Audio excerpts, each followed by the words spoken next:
Midnight music.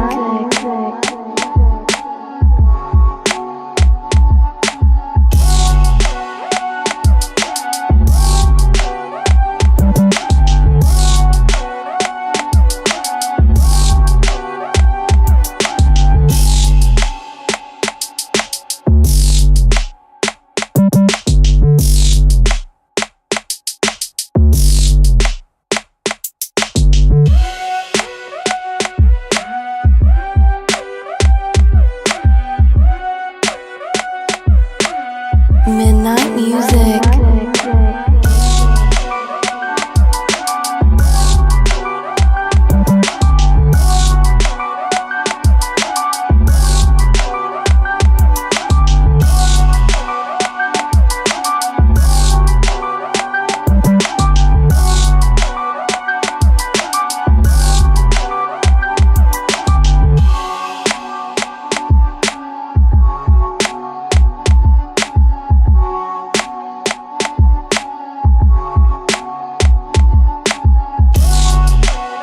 Midnight music.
Midnight music.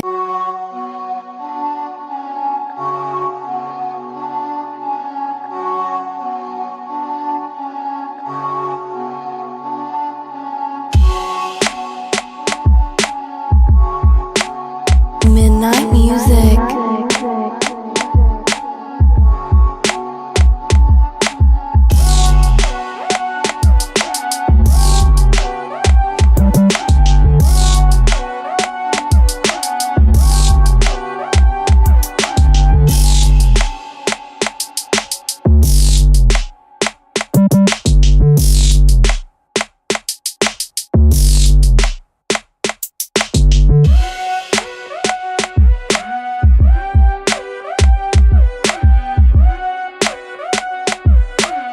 Midnight music.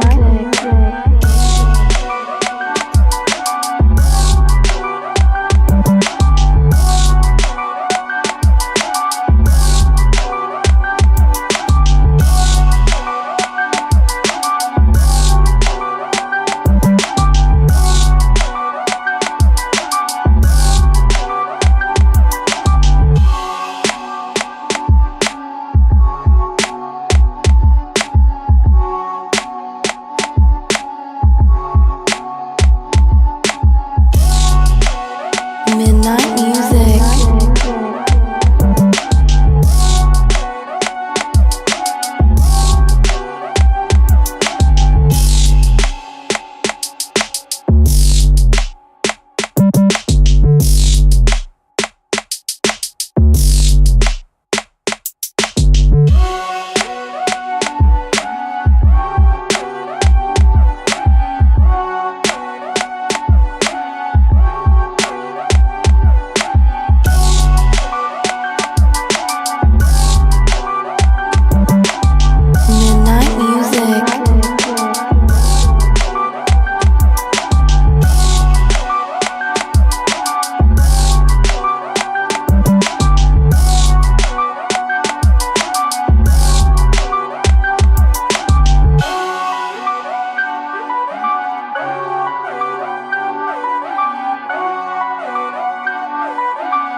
Midnight music.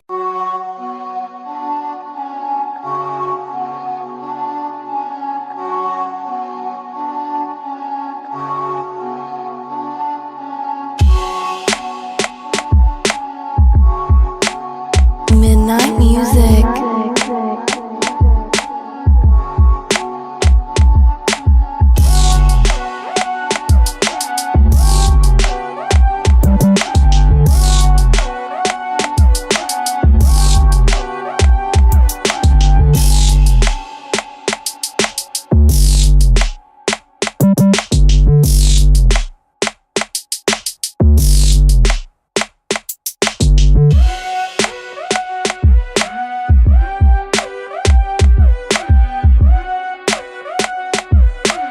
Midnight music.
Midnight music.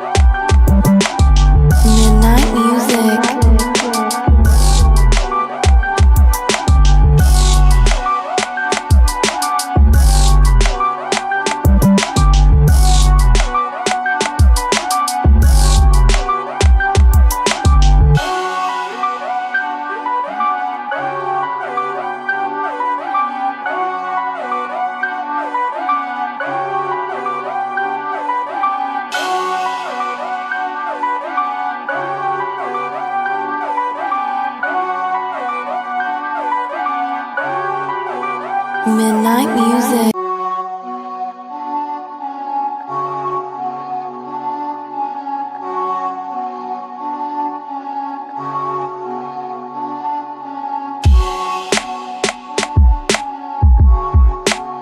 Midnight music. Midnight music.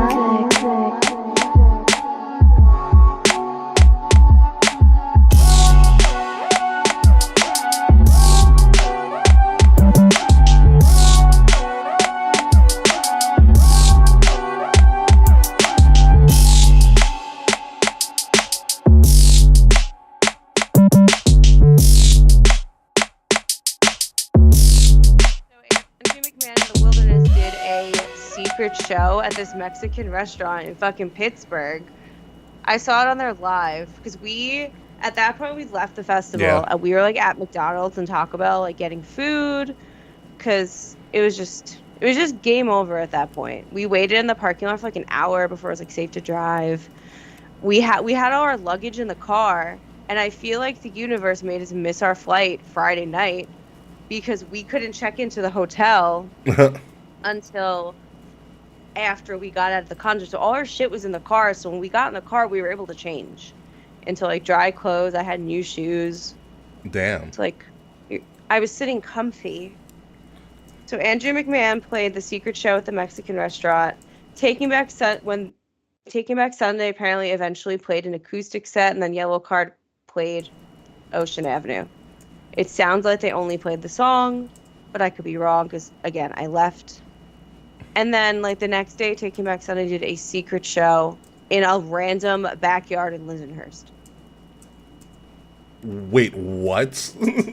that just actually just like clicked in my head.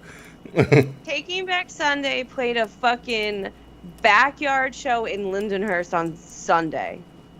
That is amazing.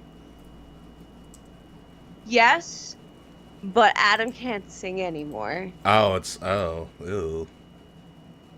So that was one of the reasons I wanted to see them again, because I haven't seen them in a couple years, and he just like blew out his voice, so it like is not the greatest. I was just morbidly curious. He came out during the main set and just danced and didn't say anything. Huh. But it was overall super fun weekend. Lots of in the strip of Pittsburgh. They had all the Steelers stuff and like the Penguins Everything stuff. that's like, black and yellow. Literally the whole most of the strip was like black and yellow. We went to this candy store called Grandpa Joe's. Called Grandpa Candy Joe's? shop. And it was that like, sounds amazing. Yeah, it was like Willy Wonka themed. Nice. It was really cool. Got really good coffee down there. Def will go back. Yeah, maybe you'll run into Paige. Paige. Soraya lives down there. Soraya lives in Pittsburgh? So does Corey and Carmela. I did not know that. Yep. Also, it's super cool. All the sports stadiums are so close to each other. It's like it's really laid out well for sport. Yeah, so is Philly, which we will be talking about in just a moment. Yes. Right now.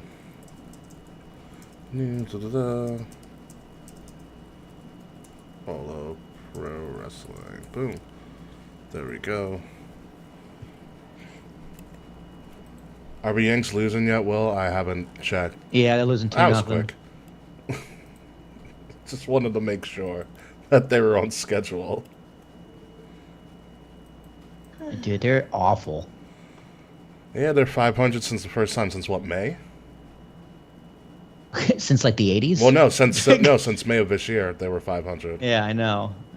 But dude, if they finish under 500, fire everybody. They are like the whole front office, Boone, the whole like Sean Casey, all this everybody. could be the precipice zone because the last time they were this dismal was 95. Yeah. Then 96 came around. And then it was like all systems go. Yeah, they're awful. It's fine. I just care about its football season now. That's all that matters to me. I can't wait to see the Jets blow it with all the money they're spending. Oh, it's gonna be great. I can't wait for the implosion. I officially have left the Giants behind and embracing my Jets roots. No, don't do it. Don't do it. Oh yeah. Aaron Rodgers is no, going to give you false hope. I'm telling you that right now. No, I trust me. So I know how the Jets operate. They're like the Mets. It's the same thing. Yeah, and I'm also a Mets fan. My dad literally texted me last Monday. He goes, Hard Knocks on HBO tonight at 10 o'clock. And I'm like, that's Jets also have a show? That's the first indicator that they're not going to have a good season. That's what makes me so nervous. No one on Hard Knocks ever has a good season. So it's like the Madden curse for teams. Oh no. So it's so weird. Did you watch it?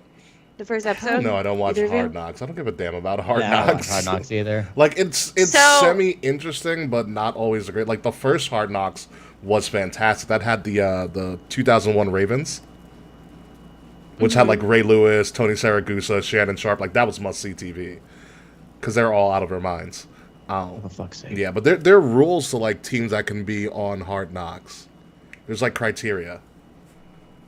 How the fuck did the Jets make They it? fit the criteria. Essentially, you have to like not have made the playoffs in the last couple of years, and so you pretty much have to be a bad team. You gotta be bad till the good sense. ones say no. Yeah.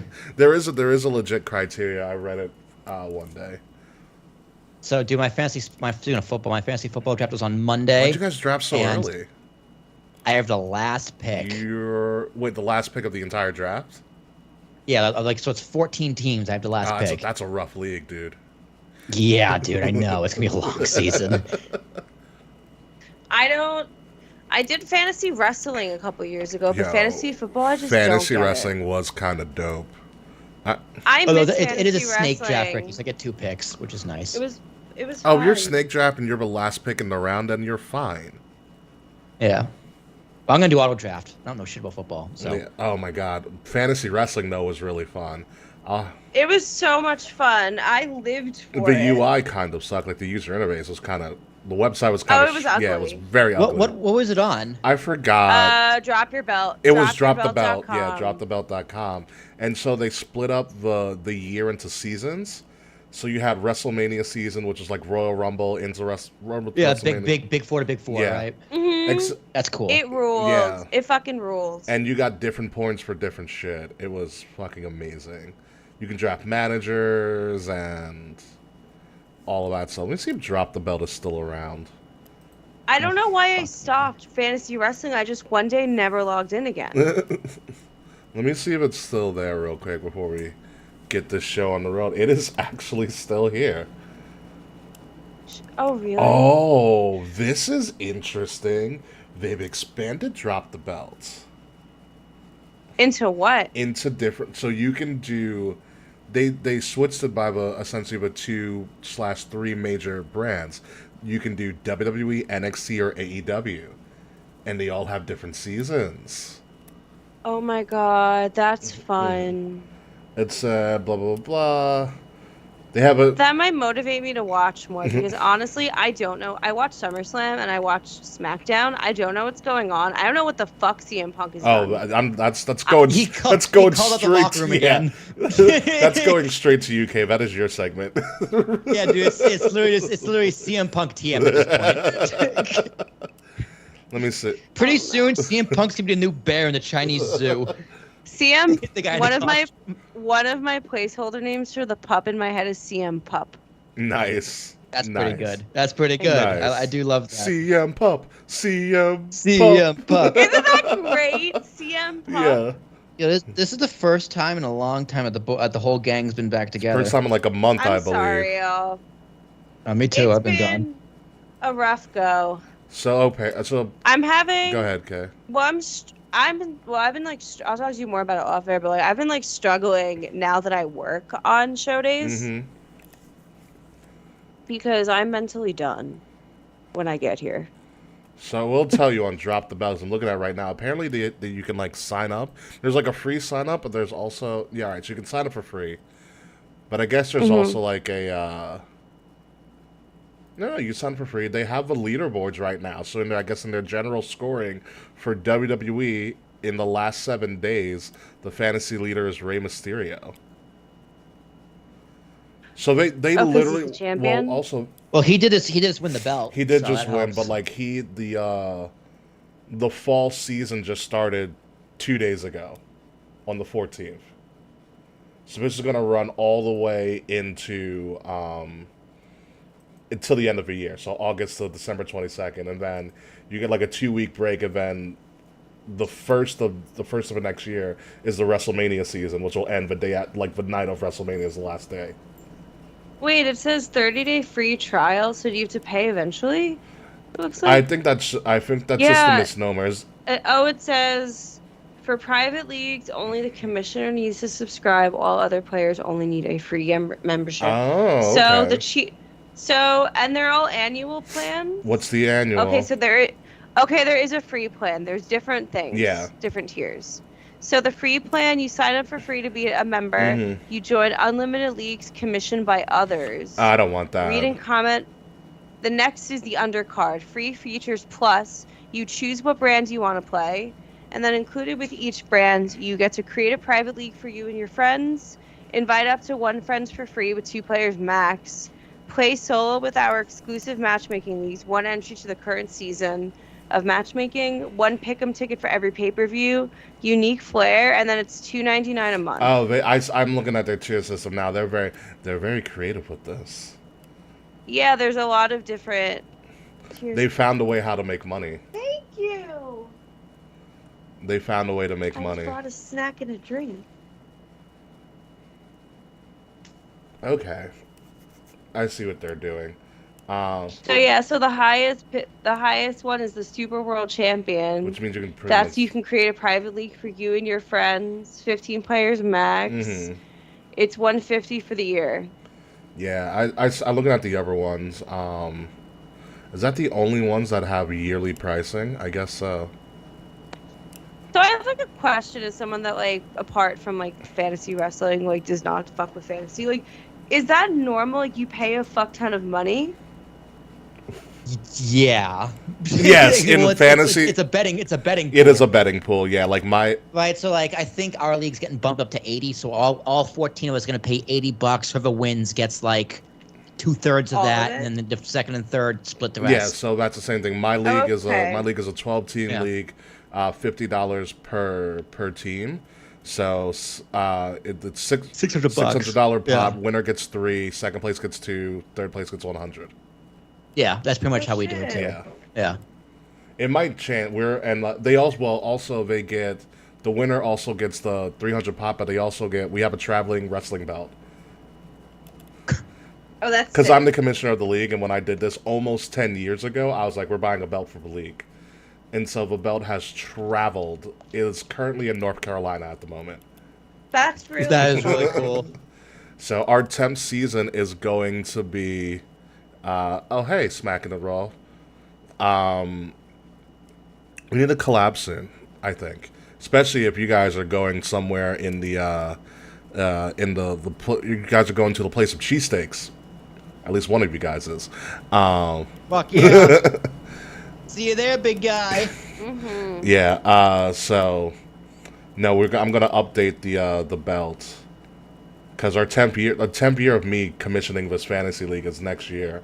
So I'm gonna update the belt. I'm going to update the belt this year. You should have a gala. You gotta get custom side plates. Oh, the side plates on the current belt have the years of all the people. Oh, that's pretty cool. Yes. That's even So cooler, the actually. side You're gonna- plates are you're gonna run out of engraved room every pretty year soon, no? with the winner, with the year and the name of the winner. But I'm gonna update it. But I'm also gonna create. I want to buy for next year a traveling trophy. So the belt will be a little bit more. I'll show you. I'll send it to you the link of the belt I'm looking to do. But then the trophy that I want to get will just have the nameplates on the trophy, and then it'll travel with that. Oh. So I'll call it the Commissioner's Trophy. I like that. Yeah. Wait a minute, you're going to be in North Carolina instead of Philly? Please do tell. What is in North Carolina besides Speedy Pablo? I need to know these things. But yeah, no, fantasy sports is... As long as you don't take it too seriously, it's just a fun pastime, Kay. Yeah. There are some people who go nuts with it. I'm not one of those people. Yeah, dude. I had a fantasy football league with all the college guys, and I was like, I did it. I think 1 year, and I was like, fuck this. You guys are insane. Yeah, you got to get it with chill people. I was like, y'all are just annoying. My league, my fantasy football league this year, we're deciding whether we're gonna add because we do the ESPN league. So in the league, we can actually draft defensive players like individually if we want to. Oh Christ! Fuck, that's too much, dude. Does Vince Wilfork still play? No. No, I'm fucked. Yeah, no, I'm very excited. By the way, Will, I made an Airbnb list of potential places. I mean, I started trust looking you. already. That Yeah, was fast. Send it to me, but I trust you. Yeah, Duke, we don't fuck around. You Yeah, know this. Yeah, you should know this by now. You I already paid for the ticket. We're locked in. yeah, baby. we're already locked in. You bought your tickets already? Yeah, that was going to be the reveal on the show, but we'll also reveal it on the show anyways. But yes, Tuesday. I was like, I think I texted Will on Tuesday at like 11. I was like, here's how much you owe me. I was like, great. Does Zelle work? Great. Here it Boom, is. done. Yeah, I will be. Yeah, we're going. We will just be purchasing at a later time because we just went away, and we'll be spending a lot of money on this dog. Well, Yeah, you will. That's a Also, fact. Kay, you know what you should... I will have. Go ahead, Kay. Sorry. Also, I will have to figure out because most likely the puppy's coming. Well, So I'm gonna have to figure my life out. it's fine if we get the. That gives me a couple of ideas about the potential places I looked at. Because if we can all kind of just Airbnb together, we'll Yes, cut a I lot would of like that. cut a lot of costs down. And also, okay, talk to Charles if you can, because I know Okay. he is also probably going to be on the cheaper side for WrestleMania. And he may be looking for somebody to probably... go with. Or sit with, at least. If Charles wants to come with me and live, I'm totally cool with that. Like, yeah. I will be budgeting. I will be doing a cheaper WrestleMania experience, especially because when I went last time, I spent money. I mean, so are we, because it's in Philly. It's great. It's the easiest travel to WrestleMania ever outside of New York. I also have money to spend now, so it feels nice. It does feel nice. I will have more money to spend when it comes to like when I'm in Philly. It is just. Oh, okay, you have not been to Philly. With the last time we were all in Philly, like me, Dave, and Will. Oh, we had so much fun. I haven't really been to Philly. I went once in middle school, and then I drove through Philly for like an hour. Oh, we're going sightseeing. All that shit is usually free. Yes. I have a lot of friends in the Philly area as well too, but I know. Since when did the New York City the Museum of Natural History have a charge for it? Didn't it always? Wait, what? No, it was always like a donation. Pay what you want. Yeah, pay what you want for a donation. No, they charge $25 a head now. Really? They mandate the $25 a head. We were just talking about this. Yeah, so like Jazz's cousin was up from Guyana. She was here for a few weeks, so we went out. This past weekend we went to the Museum of Natural History, which also I forgot how fucking big it is. Yeah, it's massive. It's massive. Yeah. So like I'm telling Jazz, it's a free thing to do. She looks up online. You got to book a time for when to let you in, and it's $25 a head. Wow, really? Yeah, it's like, this is bullshit. That's a shame. Museum's supposed to be free. No, the Smithsonian is free. Other museums, not so much. No, in the cities, a lot of the museums are you pay like the donations. Yeah, a lot. Maybe other museums are. Natural History is the best one, though, in my opinion. I fucking love Natural History. Not in New York. The only museums I've been to recently. Yeah. In Astoria, we have the Museum of the Moving Image, which is super cool. It's like film and like TV. That is really cool. Yeah. Yeah. Yeah, there's a whole Jim Henson exhibit. It fucking rips. But nice. that costs money. And then I went to the Country Music Hall of Fame in Nashville, and that was like also $25. Interesting. Yeah, the Baseball Hall of Fame is definitely not free. My dad's a member, though. I think he gets in. How's your dad a member? Is he like a baseball writer? No, you can just apply to become a member. Oh, and you can pretty much just pay for it. The Basketball Hall of Fame I went to when I was my dad took me and my cousin to the Basketball Hall of Fame. It wasn't bad. It's literally a giant basketball in the middle of Springfield, Massachusetts. That's funny, dude. Fucking Cooperstown is the best. It's just such a great little town.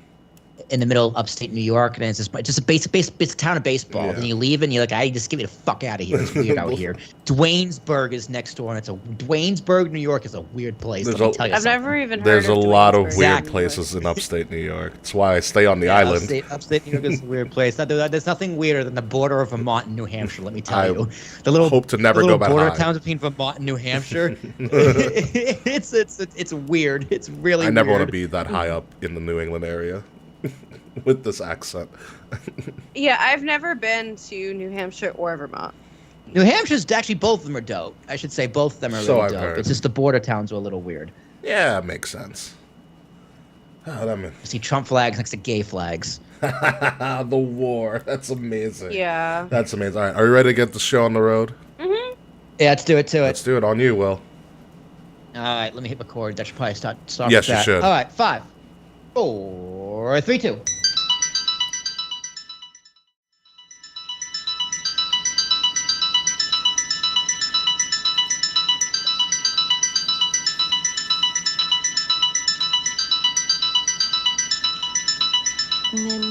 Coming up this week on Kings of the Rings podcast, and you thought this jumped the shark? Jey Uso not so quietly leaves WWE. Edge might go out with a banger after banger after banger, and surprise, surprise, CM Punk threw another hissy fit. So sit back, relax, and make sure you're not indicted in Fulton County, Georgia. Sorry about that. It is episode number 350, a not-so-anniversary episode of Kings of the Rings podcast, Deuces, Uces, exclusively on Wrestle Addict Radio, and it starts right now. Literally 91 counts. Midnight music. It's a lot of fun. It is.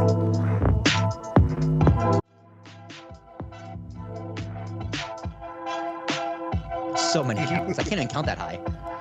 I'm really concerned about your educational background. After that, you can't count the 91. That might be a bit of a problem. Yet very astonishing how your neurodivergent ass made it this far. I hit 15 and I just don't know what to do. And that's on not going to school in New York. Yeah. You're supposed to have the better educational system than we are. You came from a good one, supposedly. Ladies and gentlemen, welcome to a hopefully more educated edition of Kings of the Rings podcast. I am your host, King Ricky Rose. It's our 350th official episode. We're probably at like 364, but we've had some screw-ups along the way. Thank you guys for joining us. If you guys like what you see, or if you're listening to us wherever you're listening to all of your podcasts, make sure you leave a 5-star review. Like, share, subscribe. Willie T, Kayfabe, the gang is all here. And unfortunately for Will, besides his lack of an educational prowess, he was also kicked out of AEW Collision by CM Punk. How do you feel about that, Will? I'm trying to do math to see how many episodes we would actually be at if we never missed a week over the past 8.5 years. Because actually, this is our 8.5 year anniversary. Congratulations, I guess. It would be around 390. Yeah, it's around this time. So it was around February this time of 2015 when I started the podcast. So it'll be around. We should be on episode 390. Mm-hmm. So 40 weeks off we took off. So good old. America doesn't have paid time off, but neither do we. We need to take it off anyway. I'm Will Tarish, ladies and gentlemen. T.S. Thomas, A-R-A-S-H-E-K. I've been here for at least 330 of these things. Something like that, yeah. Good on me. Where would I be without the love of my life, Kay Murphy? It's good to have you back. Welcome back, Kayfabe. Hi, everybody.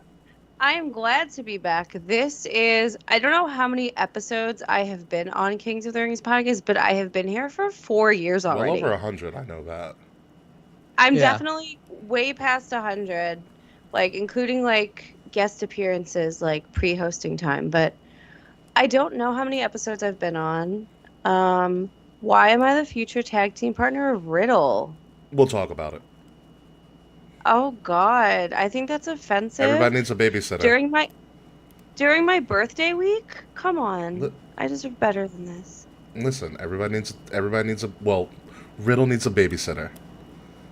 And it ain't me. Well, it's Drew right now, but we'll get into that a little bit later. We've got a lot of fun stuff to talk about on this show, a lot of potential predictions, a lot of fun interactive stuff, because, hey, the gang's back, gang's all back, and even Taquan is here in our comments. Thanks, Taquan. Should be a fun time antagonizing Will and his lack of an educational prowess. But before we get into all of that, we actually have some late-breaking news that was just revealed from, I believe, Bleach Report via TMZ, literally a couple of hours ago before we were recording, and it does involve WWE Hall of Famer Tammy Sytch, formerly known as Sunny, one of the most downloaded women of the mid-90s during her era. And it states, via TMZ, former WWE diva, because she was not a female superstar, but she was a diva, Sunny is facing 25 years in prison in a DUI manslaughter case.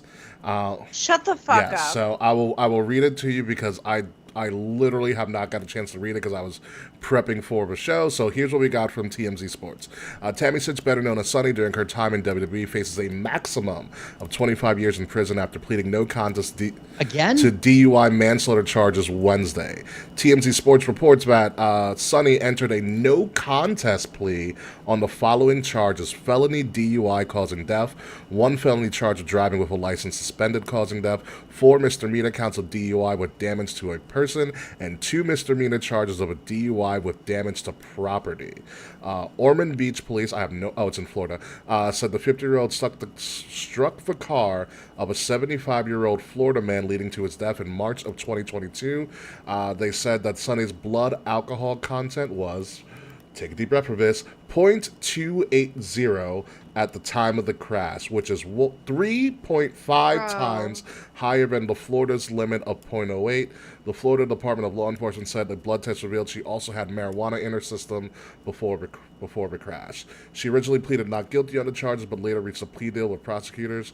She has been arrested no less than 6 times on suspicion of driving under the influence. It did not have a valid Florida driver's license. The former WWE superstar has had several other run-ins with law enforcement, including threatening to kill her partner with scissors last year, according to a police report. This is part of an ongoing thing that has happened to Sunny post her WWE career, where she's had numerous run-ins with law enforcement, problems with addiction, so on and so forth. But I feel like there's a dark side of the ring about, I think it's Sunny and Chris Candido, I think was the most recent episode, or something like that. Rest in peace to a legend. Yeah. So this is just it's a sad story for somebody who was... Sonny ran over Stone Cold. Jesus Christ. Yeah, so it is a sad story for Sonny, who's somebody who had a very interesting career in WWE, and is one of the women that people talk about during that time in WWE, especially in the late 90s. Yeah, man, she was like, I don't want to use the term first diva as a bad thing. I mean that as a compliment. Like, she was like one of the first. She might have been the original. She was the original diva, really. It's what she's kind of known for. Yeah. But yeah, dude, like what a fall from grace. She's had like chance after chance after chance. If it was her on this podcast, it would be 0 days since the last incident. In fact, it would be 126 incidents since the last day. Yeah. Yeah. Somehow that works, but yes, continue. Somehow that works. But, you know, she was, like, such a sex symbol in the 90s. She was the most downloaded person when the internet was trash, but yes. And Shawn Michaels took advantage. That is also correct. Consensually, of course. And allegedly so did Bret Hart with the Sunny Days promo. Allegedly. Allegedly. So did Bret Hart. Allegedly, yes. That's wild. Damn. I got pouring off of Chris Candido, dude, the original cock. Yeah. Poor guy.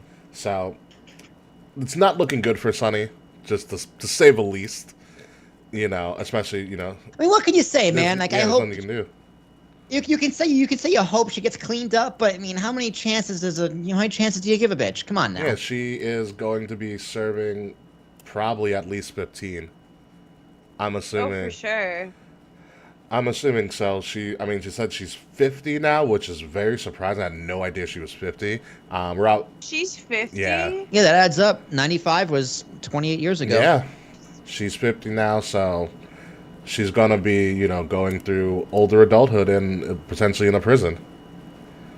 You know, so it is a shame. And so hopefully maybe prison she'll get some services or some help. Who knows what is going to happen with Sunny. But that is the breaking news that came in to my phone just a couple of hours before the show started. So just wanted to share you guys a little bit of that going on. But we're going to move forward with one of the biggest things that is going to officially happen on Friday is the tickets will go on sale to the public for WrestleMania 40 in Philadelphia. But for those of you who are in the know, I will tell you this: the tickets have already gone on sale during the pre-sale. And if you come really close, I'm going to tell you right now, we're going to WrestleMania. We bought the tickets. Fuck yeah, we are. The tickets have been bought spent so already. Easy. For WrestleMania. Pre-sale started on Tuesday. It is ongoing until obviously Friday morning at 10 a.m. when they officially, quote unquote, go on sale. But I'm going to take some time right now to reveal to you some secrets about buying tickets for WrestleMania in this day and age, especially during the day and age where it is a 2-night WrestleMania. Okay, so a couple of things. Number one, and here's a little trick that WWE does. So WWE has this thing where in particular they have pre-sale codes. Okay, the pre-sale codes when they're using Ticketmaster, because 1 year they used SeatGeek due to the arena, and that was AT&T Stadium. But the pre-sale codes only are codes needed for the single day tickets. Okay. The combo tickets, which is your golden ticket for anything, because that's where you'll save literally hundreds of dollars per ticket. The combo ticket pre-sale on Ticketmaster is never locked by a code. All you have to do is be there at the right time. Interesting. It really is. Also, here's another thing with, but I'll tell you really interestingly about these tickets and stuff, and I'm going to tell you the secret. I need you guys to get real close. I need to tell you this ticket. Shout out to Jordan the Stallion.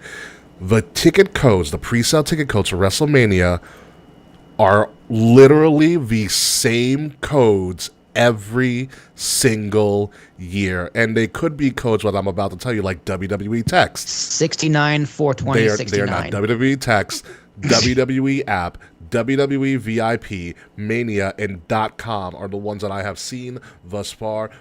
.com? Yeah, because if you go on their website... .com by itself? Yeah. Nothing .com? No, like... Just .com? Like, spell it out. DOT.com. DOTCOM. Yeah, .com. No, I know. But, like, choice. Yeah. Those codes will probably be the same thing next year. So, write them down if you need to. Okay? Because they're probably not going to change. And you might need it if you need to unlock... the single day tickets. For some reason the combo tickets are sold out, because most of the time the combo tickets are usually sold out. Speaking of which, this was also leaked the day that the pre-sale started on Tuesday from someone who knows a rep for the Philly Ticketmaster. This is what is on your screen right now is the single day price map and color codes for the entire arena setup for WrestleMania. All right, so the most expensive tickets, your front row tickets, where like the same freaking people every year, is going to cost you around $10,000 before taxes and fees. The cheapest tickets in the arena, all the way up in the nosebleeds, is going to be around $40. So that is your range between $10,000 and $40 for a single day of WrestleMania. Screenshot this, do what you want with this. For what I know from everything I've looked at, this is the official seat map, but also this is the color coding for the prices for all of the seats of WrestleMania. Will and I have solidified our tickets. We're sitting club because I don't fuck around. Fuck yeah, we don't fuck around. Yes. Kayfabe, I believe you are on your way to WrestleMania at some point, right? What are your thoughts on this ticket pricing map that I'm showing you up on the screen? I think that all price points are really well represented. I'm not quite sure what my budget is for Mania yet. But honestly, if I bought a $40 ticket all the way at the fucking top of the arena and just got high the whole day, I wouldn't be mad about it. Honestly, I had amazing seats when we went to MetLife. Yes. Like $300 is the most I've ever spent on like an event in my life, and the seats were right there. We were so close. Yeah. But I know those seats now are probably like $700. You'd be surprised. Remember, this is also the single day pricing. So like I said, combo tickets will save you a lot of money. So for instance, the tickets that Will and I purchased, or I purchased on behalf of Will, were for a single day, they're around $375. Okay.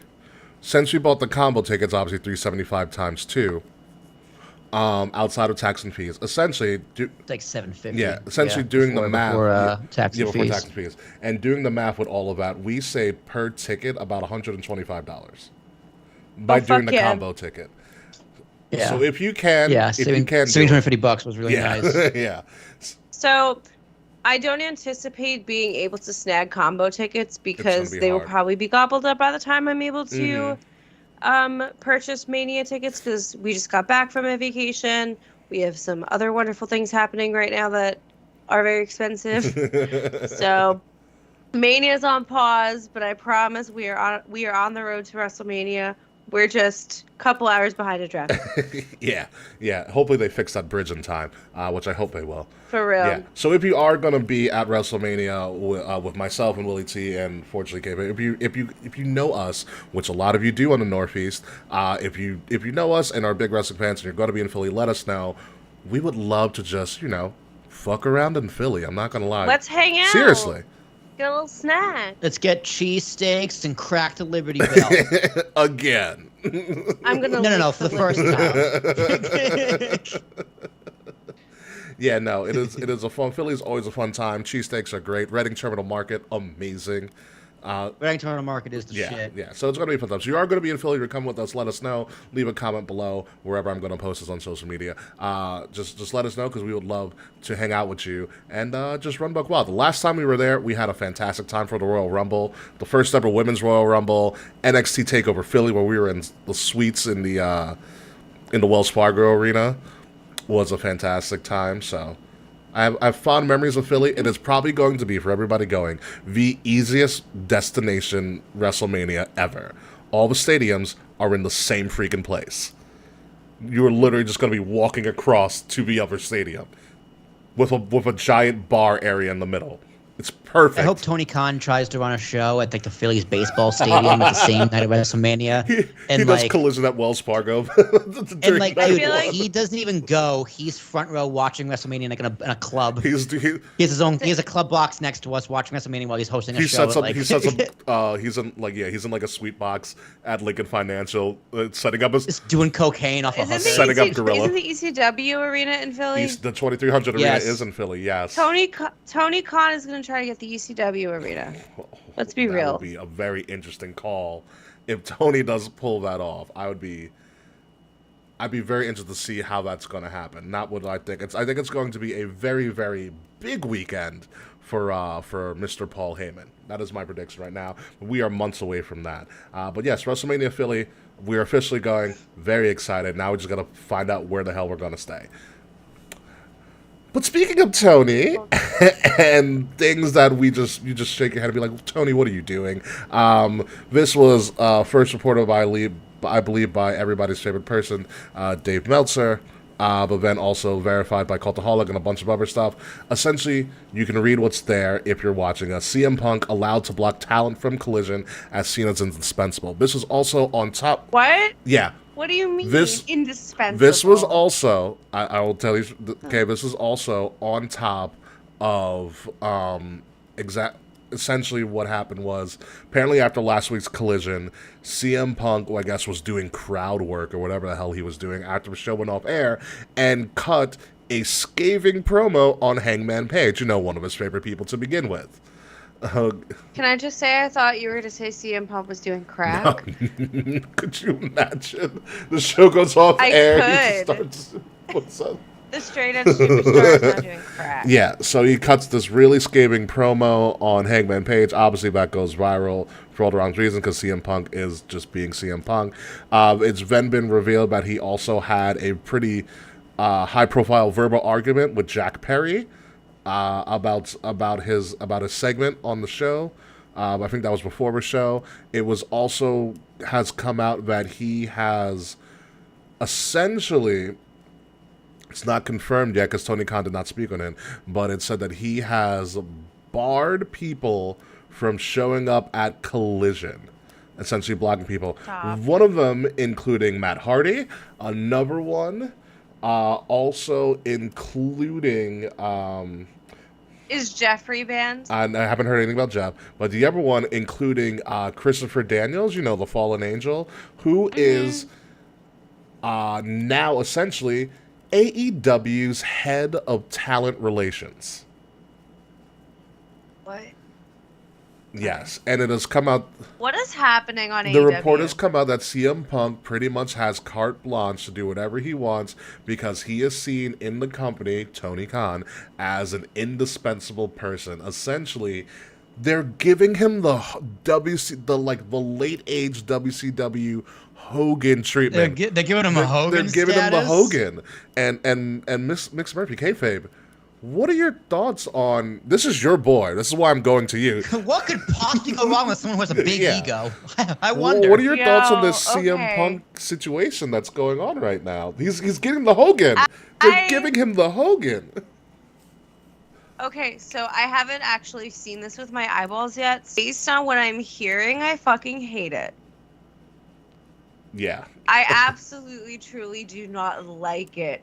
I don't know why. This is very much, and I feel like it's the point, so I'm probably like being worked correctly, but it just feels fucking icky. Like for me particular, y'all heard me cry for 7 years about CM Punk. You predicted his return successfully, by the way. On my birthday. Yeah. I will never get over that. I will never let it go as long as I live. And now it's just like all like smarmy, like this, I don't know. This isn't my type of heel shit, I guess. Maybe this isn't for me and I'm missing the point, but I'm not a fan. Yeah. At all. It feels really petty. I mean, this is Like if CM Punk. if you don't like fucking anybody in the locker room, that's fine. But blocking talent from Collision, I feel like that's just stupid. It's feeling very like Game of Thronesy to me. It's not even blocking talent. You're blocking the head of talent relations from showing up. Like, Yeah, that's like, a lot. That's ballsy. That's very lot. Honestly. Yeah, Will Tarashak, as someone who was also kicked out of AEW Collision by CM Punk, what are your thoughts on this? I was. Sorry. Fuck. I didn't lobby him hard enough. I should have given him an extra 0 on that check. Yeah, this is a disaster. How many times in wrestling have we gone through the let the talent book themselves and it hasn't worked out? Then again, this is Meltzer. Who knows if it's true? Yeah, You know what I mean? Yeah. Like Scoop Satin hasn't been necessarily the best track record either. Oh, I kind of missed the Meltzer part of this. So sorry. Like, unless TK is just like, yeah, this is completely true. Yeah. What we know. Then again, Meltzer has more historically accuracy with AEW because they literally booked to prove They booked to prove him wrong. Liking. Yeah.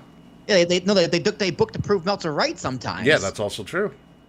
So I feel like Meltzer's more credible with AEW news and WWE news because he's buddy with all those guys. Yeah. So, yeah, this is not going to be a fucking disaster. And it's like, who's going to want to be on this show? You think Andrade's going to want to be on the show? Aleister Black's going to want to be on the show? Adam Cole's going to want to be on the show? Hangman Adam Page's going to be on the show? He literally buried Hangman Adam Page off air. I also... That's how petty he is. Yeah. I also want to kind of point out that I know we still have a bit to WrestleMania, although we are now that tickets are being bought, we're on the road to Mania, so I think it's something to think about. Collision is literally going to be competing with night 1 of WrestleMania.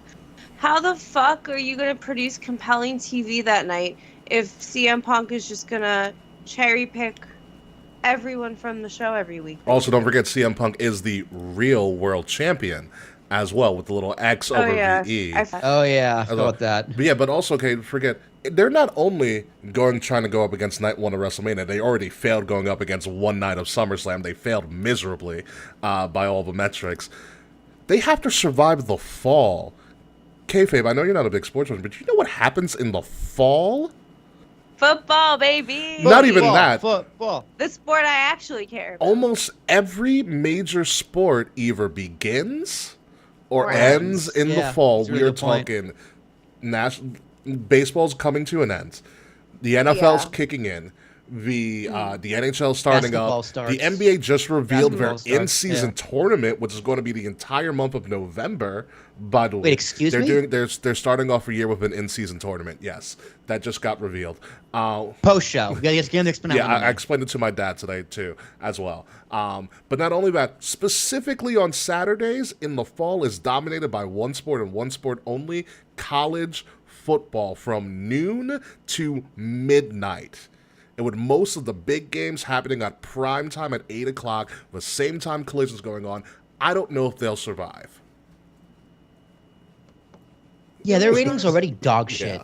Doing a show on a Saturday was not the smartest move in my opinion. Saturday afternoon, great. It actually probably would have worked, to be completely honest. They should on Saturday morning, dude. Yeah. Saturday morning wrestling I would have been up for that. I would have watched it. Screw it. I mean, what they had to do, they gotta make it like Saturday morning cartoons. Like, if you're gonna do a Saturday morning anything, you gotta televise it for kids, 8-year-olds. But AEW that's not their market, at all. I remember being a young child. Saturday mornings, I used to watch what was it? What was Channel 11 before the CW? The WB. The WB used to Yes! Fucking frog. Yeah. That fucking frog made me get my ass up every Saturday morning for cartoons. Dave Chappelle hates that frog. Oh, it's so funny. Yeah, so my big thing with the CM Punk thing is again, it's Tony Khan. When is Tony Khan gonna stop being a fan and actually lay his foot down? He owns his company and he's letting the inmates run the asylum. Well, dude, he's an man himself. What do you mean? His dad runs the company. His dad bankrolls the company. Yeah, that's what I mean. You know, everyone has a boss. TK's is his dad. Yeah, his dad bankrolls the company while TK runs wild, and he's just. Dude, it's only a matter of time before his dad just goes, cut the shit. Like, enough. Cut the shit. Enough. Enough. And it's going to be when TK visits Sonny in prison for a conjugal. And she says no. You might be right. You might be right. But I do want to know what you guys think of it, so please leave a comment below. Would you essentially allow your top talent to essentially do whatever they want? Would you ever see a top talent as indispensable? So leave a comment below. Let me know what you guys really think about that. I don't know, Ricky. Fret says Ospreay versus Jericho at Wembley. It sounds like CM Punk might have booked that match. Let me tell you what I don't want to see. I kind of want to see that, actually. That's for me. That's just Jericho getting a paycheck, and I don't blame him for doing that. Which is good. But listen, 2 weeks ago, for Ospreay, though. 2 weeks ago, we didn't have a match to talk about on this card, so hopefully it moves up to something. Let's move on from AEW to the gift that keeps on giving the Bloodline storyline. Deuces, Uces, Jey Uso, for his mental health, has left WWE. WWE has played their part, and they have put Jey Uso as part of the alumni section on the website. So this is a full-blown, like, all hands on deck. People kept saying with this jump the shark at SummerSlam, you just gotta wait till it plays out. I think Jimmy, formerly known as Jimmy, now known as James Uso, because that was a James Uso move at SummerSlam, had a great reason. I don't want you to be corrupted like Roman is, so on and so forth. I kind of like where this is going. Well, you have some doubts. What's going on? I liked Jimmy's response. You call him James here. I did. I almost called him Jay, but yeah, James. Sorry, James. I like James Franco's response over there. I loved Roman's reaction. Roman's such a dick like in the background. Corner, like me? What? What do you mean me? It's like he needs to eat a popcorn like Beth Phoenix did that one time, and it would have been perfect. But like I loved everything Jimmy did. I loved everything Jay did. I loved the super kick where he's like gives him a hug and his kicks him right in the teeth. I was just like, oh shit. The quitting, but why? Why quit? Because self-care is important, Will. That is true. Self-care is very important. Yeah, the quitting. They had me up until he's like deuces. I was just like, see where it goes. Like what I saw someone. I love Facebook posts about wrestling and people complaining and having silly theories. He was just like, this is where Jimmy Uso needs to go on a massive single run to get on Jay's level. Because right now, if this match happened tomorrow, it's too obvious Jay's gonna win. Yeah. Which Jimmy goes on a massive run, like beats the fuck out of Rey Mysterio, has a good U.S. title run. And then, like, Jimmy costs him the belt, Jay costs him the belt, and they have a match going into Mania. Okay, I can get with that. But, like, Jay is such a hot commodity right now. You're just going to take him off TV? Why? I don't know if he'll be completely off TV. I think he'll be on TV, but, like, he won't be a part of the roster, so it'll be, like, kind of like, oh, he bought a ticket, and now he's, like, I think he might, like, start playing mind games with his brother. All right, so how long is he out of WWE then? Longer than CM Punk during the Summer of Punk. Oh, please, at that point, please. that was like 11 days. As long as you can beat that threshold, I think that's fine.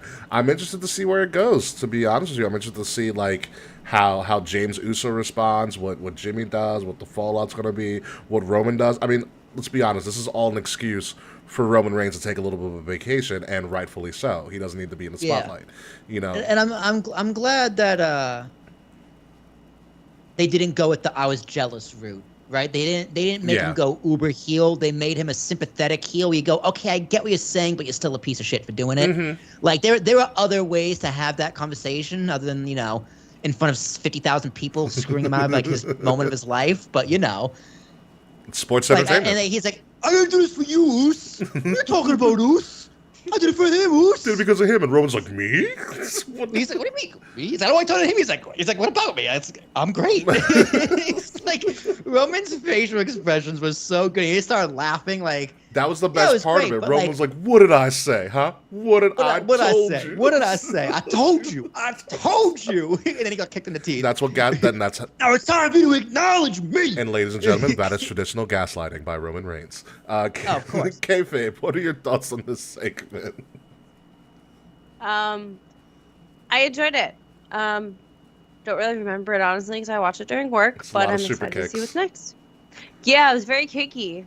Yeah, and also what was pointed out to me by my friend, shout out to Charles, by the way. It looks like they're giving Jey the spear as well as part of his moveset. He's hit it pretty cleanly. Pretty cool. He's hit it. I like that. He's hit it pretty cleanly recently. So very good for him. I'm interested to see where it goes. It makes me want to watch SmackDown. Doesn't want to make me watch it because Kevin Patrick's on it now. And I will say this on a sideburn real quick. Dude, I was so mad. Did you see Michael Cole's face? No one was more pissed than Michael Cole. Oh, in the beginning of the show, he's like, what the fuck am I doing? Well, here's the thing. So remember how we talked last week? How the idea was to make Cole like the face of the announce team. They made him second chair on SmackDown. Third chair, kind of. Second. Corey's always going to be third because he's the antagonist. True. They made Cole the swingman. Michael Cole was still like taking lead though out of habit. He's like, after a while next. he said screw it. After a while he just said screw it and took over. Yeah, he did. And he's kind of like going back and forth with Corey. He's like, Kevin, just shut up. Yeah. Okay, so how long before Kevin Patrick is just no longer there? He might, if he lasts to WrestleMania, I'll be surprised. I am like not a fan of him at all. He's bad. He's so dull. Ironically, he's a lot better when no one's in his ear and he's just talking. Because like I've listened to him on Corey Graves' podcast, After the Bell. He's also good on the pre-show. Yeah, like I think he does fine on the pre-show. I think he's TV. Pre-show and commentary totally different. Yeah, that's the thing. Podcasting and commentary totally different. Yeah, because he's just always out of breath. Yeah, because I think he has an issue with someone in his ear. Because when the pre-show, he can kind of like, he can shoot the shit a little bit more. On a podcast, he can shoot the shit a little bit more, and that's where he excels. But when it's like... He's got to control Booker T. Oh, shucky ducky. It's a shucky ducky, quack, quack, segment of the night. Oh, I'm not going to lie. Outside of Caleb Braxton, that is the only reason I watch the pre-show, to see what the shucky ducky, quack, quack moment is. Dude, I love their pre-show. Love their pre-show is fucking awesome, dude. You know, it's gonna happen tonight. then Peter Rosenberg trying to sound like eloquent, and it's just a giant cavalcade of just random characters. Sam Roberts will be there. Rosenberg's good too. I like Rosenberg. Wildly intelligent. He's wrote a couple of books on sports and stuff. He's actually really good. Him and Michael. Yeah, he's good. He's good with Michael K. Yeah, as well. He's excellent a lot of times too. With that, but yeah, no. SmackDown seems to be interesting. Also, something happening on SmackDown as well. Edge came out, surprised out of nowhere. He's like, oh, hey, I know I'm supposed to be in Toronto next week, but I wasn't booked for the show, but I came out because he wanted to talk his shit, because LOL, they're on a Canadian run. Essentially what happens is Edge says the person who gave him the confidence in a really weird way is he was doing a Celtic Warrior workout video with Sheamus, which I highly recommend you look at because they're really fun. Especially because Sheamus asks every wrestler, "What's your cheat meal?" So you get, so you get to see what like pancakes. No, I think Finn Balor's was like burgers and fries, like something really basic, like that. Bobby Lashley's is like cookies, but anywho, as I think it was documented, I believe on his 24, he was doing a video with Sheamus. They were mountain biking. He fell off the mountain bike and got hurt pretty badly, but his neck was fine and all that stuff. And Sheamus essentially was the motivator to get Edge back into the ring. Sheamus stayed with Edge for a little longer, he said like a month or so, trying to get him into wrestling shape again, and proving to Edge that he can do this again. And so he wanted to give Sheamus his kudos, but he also wanted to challenge Sheamus because I just totally slipped my mind, but Sheamus and Edge have never faced each other in a WWE ring. Well, Sheamus was on Yeah, his I way noticed up that. when Edge was on the way out. Yeah, they 2011. something like that. Yeah, they were two ships passing in the night essentially. So here's the setup, and here's where the speculation happens. Edge is going to face Sheamus, which is going to be a crazy match in and of itself. You got two guys who know how to freaking work and put on a show. They're facing Edge at Edge's second 25th anniversary special because he did one in MSG. Let's not forget. But he's doing his 25th anniversary, I guess, officially in Toronto, Canada. Where he's from. Sheamus' first time ever matchup. Edge's 25th anniversary. The question that I'm going to pose to you and to all of our followers and listeners and stuff is this Edge's last match? Will Tarashon? No. No. No, it's just setting up an not on angle. fucking TV. Yeah. Do you, What you are don't they think going to- they don't think they're gonna advertise it's his last match or hype up it's his last? They're not gonna make money off his last match. Come on, Ricky, you're better than this. With someone like Edge, and we know that WWE is a very highly a meritocracy, no one's going to tell him when his last match is going to be.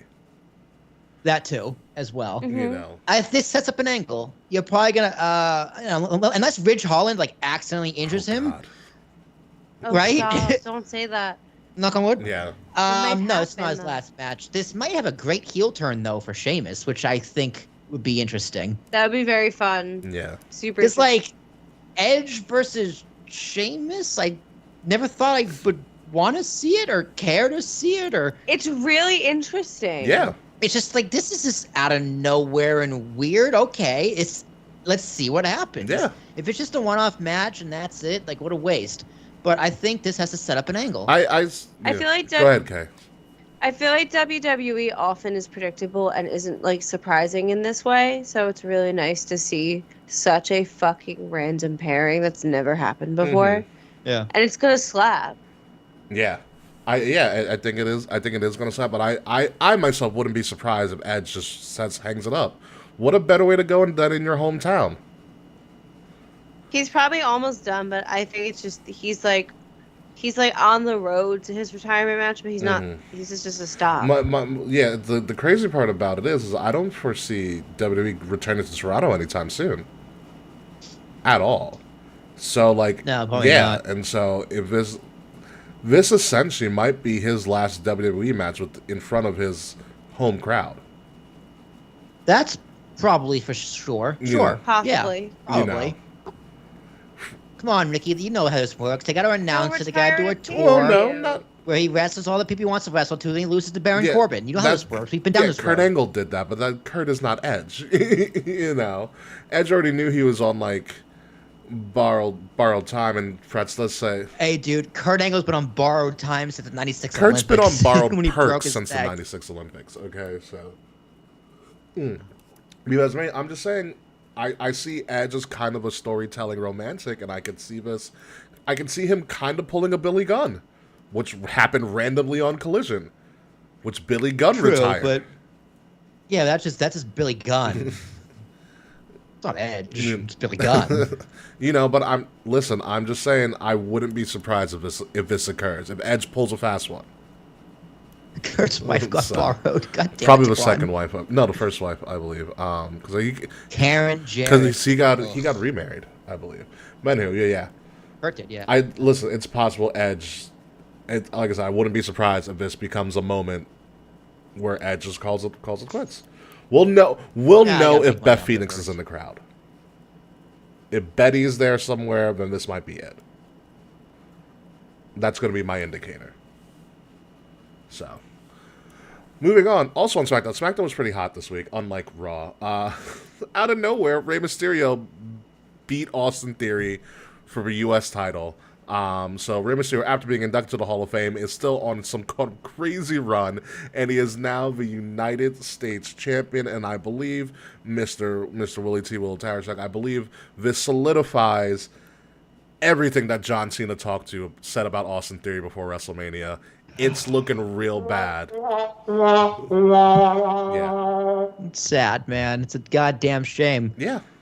How has Austin Theory bounced back from this, man? I don't know. Yeah. Ooh, you know, He's young. it was about a year He's ago when we young. had the he's buried discussion, and now look at him. That was a year ago already. Somewhat. Yeah, as after Money in the Bank. Somewhat. It's after he Jesus lost Money in Christ. the Bank. Yeah. Yeah, it's a weird one. I wonder, is this kayfabe, is this a better thing for Rey Mysterio or a worse thing for Austin Theory? I kind of think it's neutral. Like, I think Austin Theory is still relatively new enough in WWE where, like, it's not a burial. It doesn't matter. He'll be fine. He'll quite literally be fine. He'll probably flop around in catering for a little bit, but, like, you know, every dog has their day. Let Rey Mysterio have his final run. Let him enjoy a championship. Like, let him enjoy it. He deserves it. He deserves his flowers while he's still like in WWE to receive them. I agree. The heel booker in me wants me to thinks this might set up Santos turning on Rey and kicking him out of the LWO. Yeah, that's what's gotta happen. That's what's Probably, gotta happen. You know, yeah. because a couple weeks ago, Rey suffered like a legit concussion. For what we thought was a legit concussion, they had to call the match off to kind of already do a switcheroo, which makes you believe that Rey was going to win in the first place anyways. But hopefully this kind of ties into maybe Santos turning heel and him taking control of the LWO. And hey, Sir Charles, this is a pro wrestling podcast. We're not doing free Michael Orr here, although that is also a very screwed up situation that happened to him. The subject of The Blind Side. Is it? Yeah. Oh, I've heard. Okay, no, I've roughly heard. Yeah, about yeah. that. We'll talk about it on the post show, all that fun stuff. But congratulations to Rey Mysterio. He is now, I don't even know how many times he's a U.S. champion. Cool. I guess did he ever win the U.S. Okay. title before? I remember he was IC for a very long time. I thought so. Maybe He might have had it in WCW. Maybe because I know this would if this is his first U.S. title run, which does make him a Grand Slam. Congratulations to Rey. Yes, would make a Grand Yeah, Slam. it would make him actually be a Grand Slam as Kayfabe is looking it up. We are going to move on to Triple H was right, folks, about Becky Lynch and Trish Stratus moving their match, or allegedly moving their match that was never announced for SummerSlam, or a card was never announced for SummerSlam, and moving it to Raw. Yes, Kayfabe, what do you got for me? According to Wikipedia, it says he is currently signed to WWE, where he performs on the SmackDown brand and is the current WWE United States Champion in his third reign. Third reign. Okay. Thank you for that. From the Department of Corrections, Mix Murphy. Thank you. The fact-checking The department. Department of Corrections. That's So, and also from our department, Fred saying Ray never had the U.S. WCW title, but Joe beat him for the title at Mania. That's right, Samoa Joe did beat him. Oh, that's yes. right. We were there. That for was the match that weren't got cut for time. That was the quick match that got cut for time. I remember that. But yes, Trish Stratus and Becky Lynch, their match got moved to Canada in Winnipeg, which is an unenthusiastic crowd, which didn't help them. This actually kind of went to a dusty finish, where they were fighting. They were fighting outside in a merchandise store. Speaking of merchandise, Becky Lynch now has literally a T-shirt with a giant lemon on it. Oh my god! As what? the pettiness continues between Becky Lynch and Triple shit. H. So, Kay, have you been informed of this Becky Lynch and Triple H pettiness has been going back and forth? I saw on like Instagram that she did the spit up with lemonade. Yes. So I'll explain to you really quickly, kayfabe. So essentially, people were getting upset that how come Trish Stratus and Becky Lynch weren't on the SummerSlam card. So Triple H was asked about this indirectly at the press conference, and Triple H was like, well, number one, we didn't actually announce a card, ever. We never announced a card, ever. And he said pretty much number two, like, okay, yeah. He said, we didn't announce a card. He said, we have so much talent that when you go from 2 nights of WrestleMania easily to a one-night show, people are going to get cut. Not everybody's going to make it. He also... Okay, but why is it never men that are getting He cut? also, because essentially what he said is like they overbook on purpose. They see what the best feuds are. The best ones always will make it, usually to a PLE. But he also said, hey, even though SummerSlam just ended, we got to do another show we got another major show in 4 weeks. So, and he said the comment of like, when life gives you lemons, maybe you got to learn to make lemonade. The next night on Raw, Becky Lynch came out with a picture of lemonade. Thank you for the context. That's fucking absolutely wild. And now WWE has Now made it's into a 2023. t-shirt, a lemon, literally a picture of a giant lemon as a t-shirt for WWE is being sold. I just don't get why we can't book more women. That's just good marketing. That's good. That is also good marketing. It is good marketing. I'm just concerned. Well, to answer your question, Kay, it's because the sport always has been and always will be a predominantly male sport.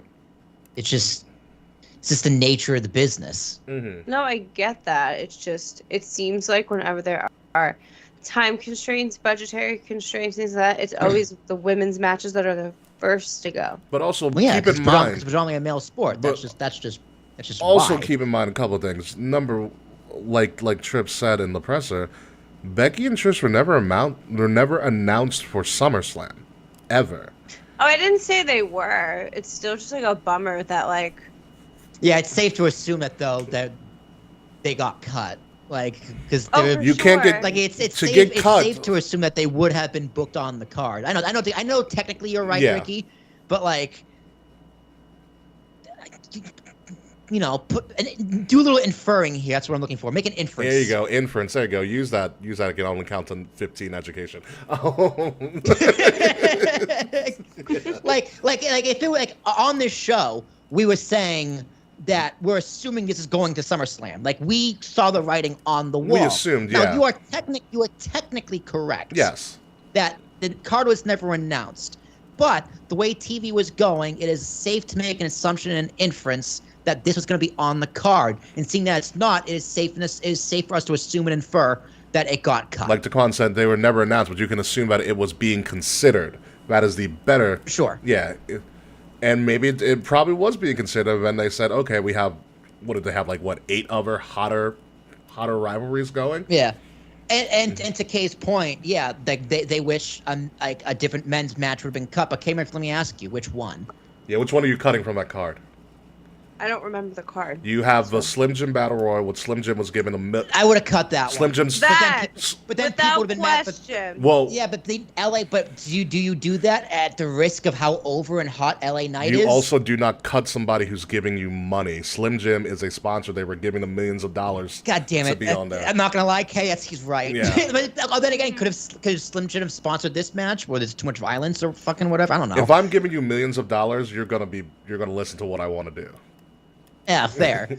So and if your answer is you're gonna cut this other match because it's a man's match, you want to get more on the card. Personally, I don't think that's a valid enough reason to cut something. I would have, if I was gonna choose which one to cut, I would have cut Ronda and Shayna. Yeah, looking back at it, you might have been able to. In hindsight, yeah. that's the easier thing to say. But for the build, like Ricky said, that video package was just fucking phenomenal. The video package was in the moment, it wasn't a terrible decision. Yeah, and you kind of live and die by what happens afterwards. Like you do it what you can.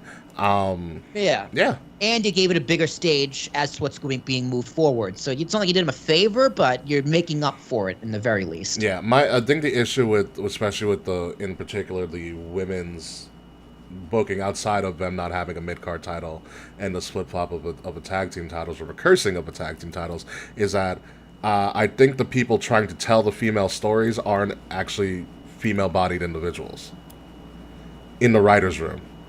And I think there is a way. You correct me if I'm wrong, Kay, because I know you have grown up, femme. That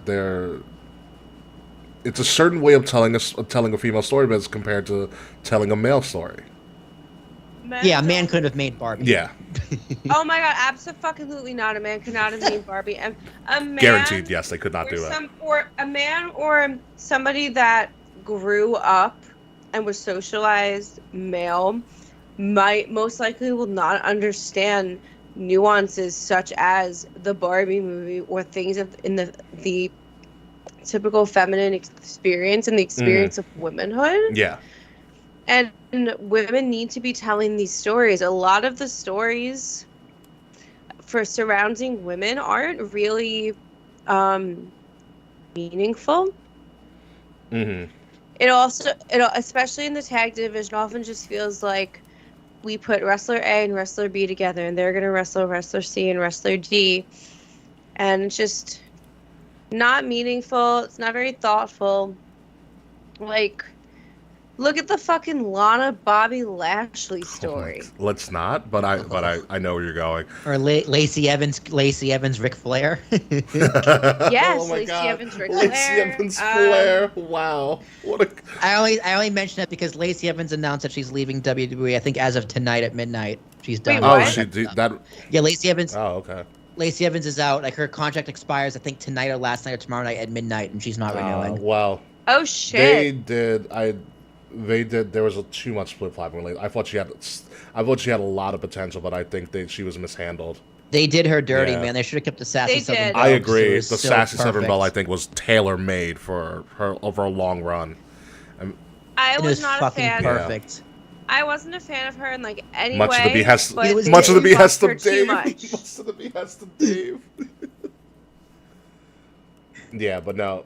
You're nasty. Yeah, I loved the Nasty. nasty. Yes. Yeah, but back to the original Yeah. point, though, I completely agree. Yeah, I think you definitely need more female writers writing for these women because it's easier and it's better. Yeah.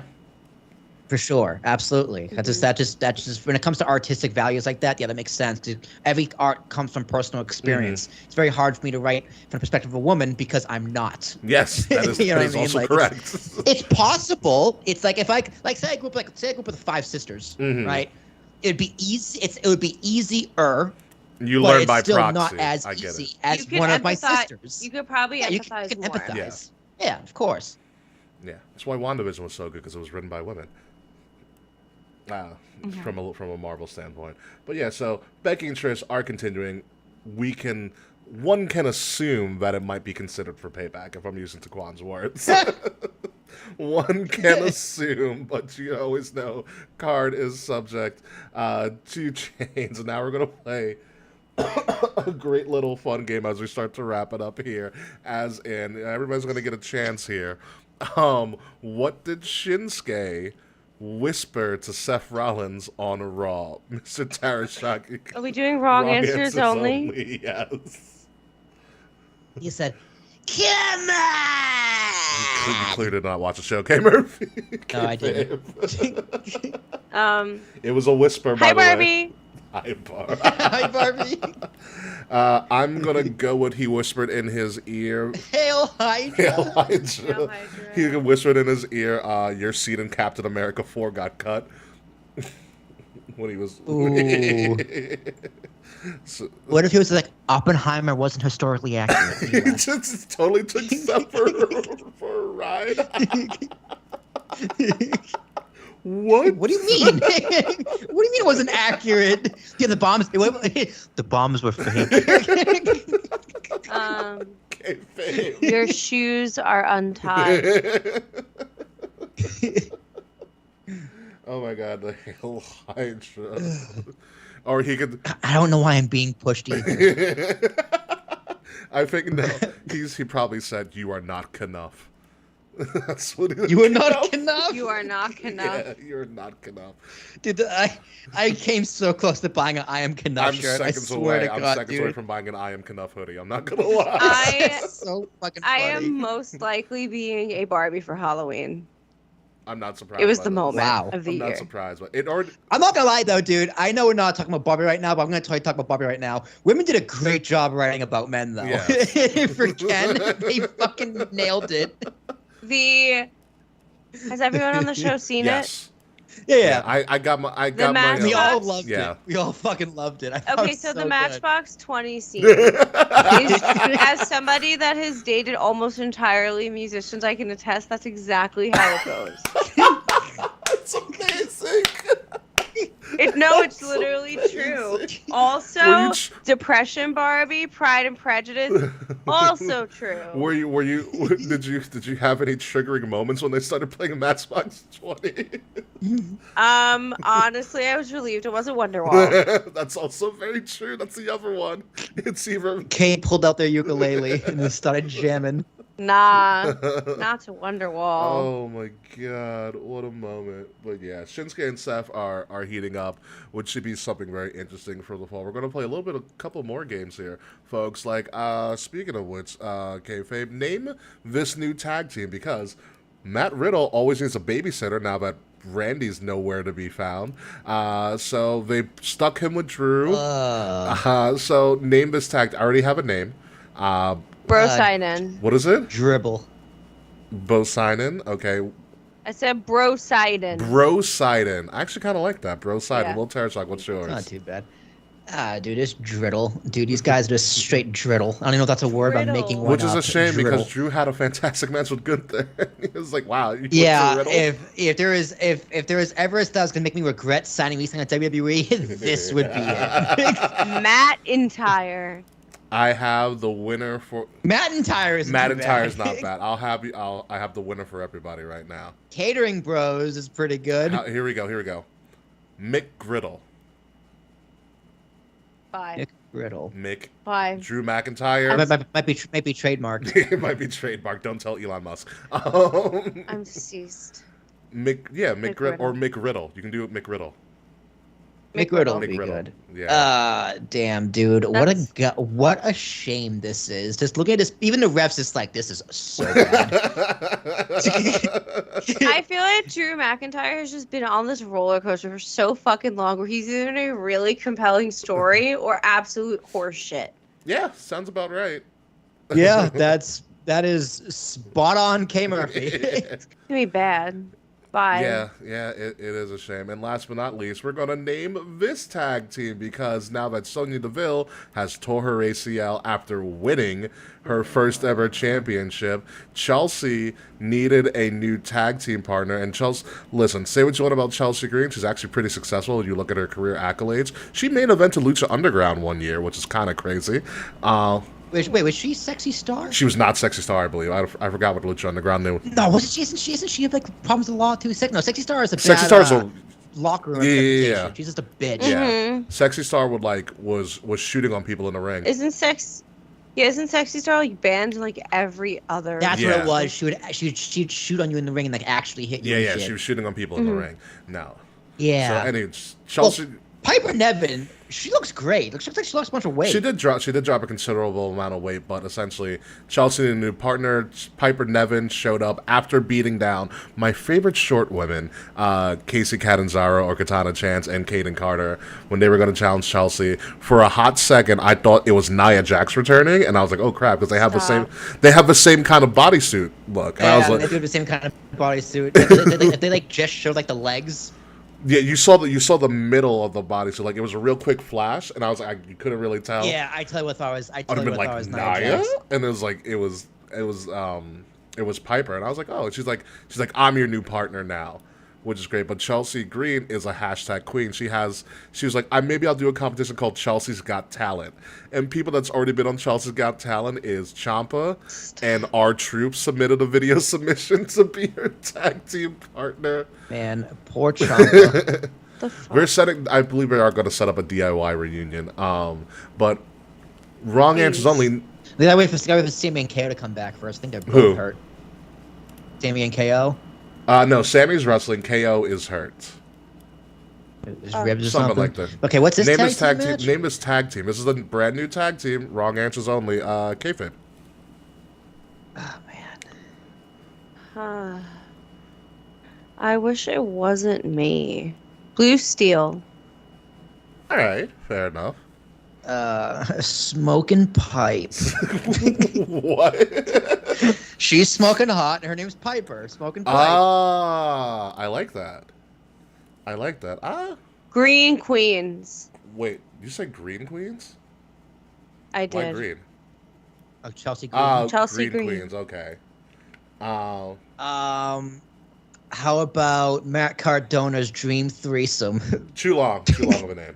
Too long. 2 girls, 1 cup. Woo! 2 girls, 1 cup. I did. I thought you were kind of using that as a reference piece, but I guess not. I was going to say like 2 girls, 1 title. 2 girls, 1 title. Yeah, 2 girls, 1 title. I want to do something with like Dewdrop or Green Drop or something like that. Reverse the curse. I really hope they reverse the curse or something, or just give it to Kaden Carter and Katana Chance, aka Casey Catanzaro.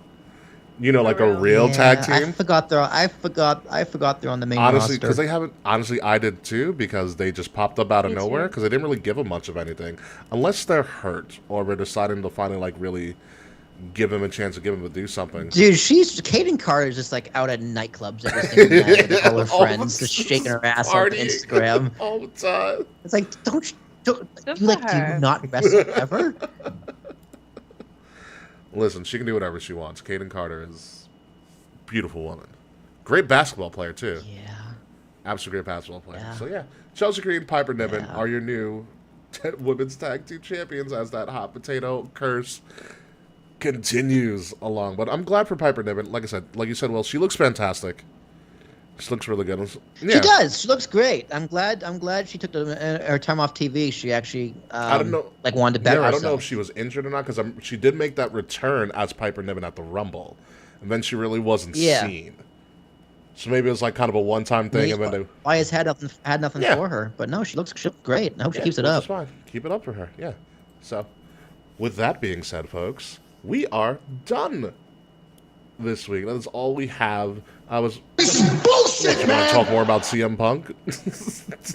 Honestly, no, I gotta be up early tomorrow, so quick. Of course you do. Yeah, I'll show you some fun stuff on the post show and all of that good stuff. You can explain to me what the NBA is doing, and then this Michael Orr. Yeah, it's a weird. Apologies, Michael. The Michael Orr one will be a little bit easier to kind of explain. But yeah, I will be dipping for the post show. You've had a long couple of weeks. It's been a day. Yeah. I need to go eat. That too. I almost took a picture of my dinner tonight. Okay, I made a really thick steak.